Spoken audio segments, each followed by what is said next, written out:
I'm Hayden Hammett, and today I'll be talking about specific phobia in Batman Begins. So the movie Batman Begins takes place in Gotham City. Gotham City is known for being crime heavy, so it's only fitting for a superhero like Batman to live there. And the disorder we will talk about today began in a well that Bruce Wayne fell into. So who is the main character? It's none other than Bruce Wayne, who is Batman. He's a part of a well-renowned, wealthy family. During his childhood, Bruce actually saw his parents get killed outside of a theater. His disorder then originated when Bruce fell into a well, and then bats came out of the cave to fly out of the well. And so then during this traumatic event, he was engulfed in bats, and Bruce was terrified of the event and bats after the event. So what is Bruce diagnosed with? Bruce can be diagnosed with specific phobia due to his fear of bats from the well experience. So what is specific phobia, you might ask? It's the fear of a specific object or situation that is disproportionate to the threat.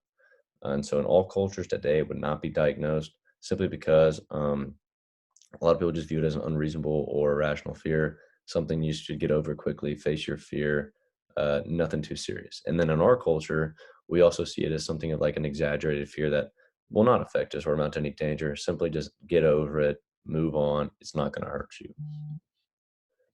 So the evidence for the diagnosis, you have avoidance or extreme stress.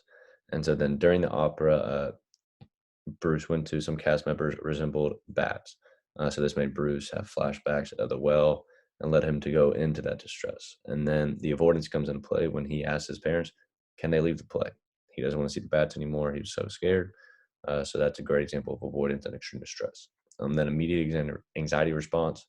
The sight of something that looked like bats made Bruce very anxious in the situation and made his anxiety rise in a short amount of time. So with that opera scene, you can see he gets very anxious and his anxiety shoots through the roof at the sight of bats, which is a great example of that immediate anxiety response.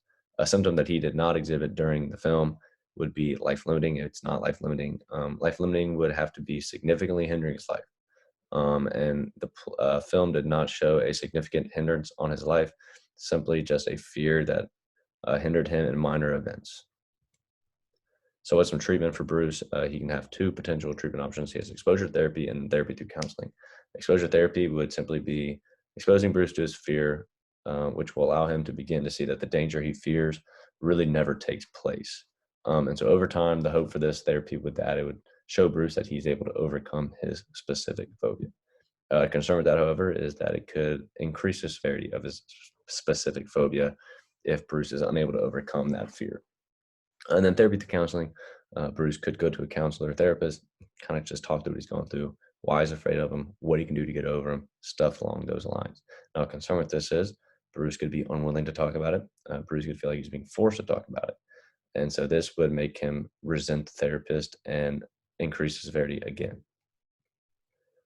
And then finally, what are broader perspectives? I think the specific phobia is a good representation of what actually occurs in the real world. Although this is a fictional movie, I think it correlates to the reality of a lot of people's lives today, of how they can go through an anxiety disorder like specific phobia. And so I think it correlates to what a lot of people go through. And then I think that the portrayal of a specific phobia also increases our understanding of anxiety disorders. The biggest thing I got from it is, Bruce is in a wealthy family. He's very well-renowned, famous, but he's also Batman. But he still suffered through an anxiety disorder, and that just shows how anxiety disorder can affect anyone.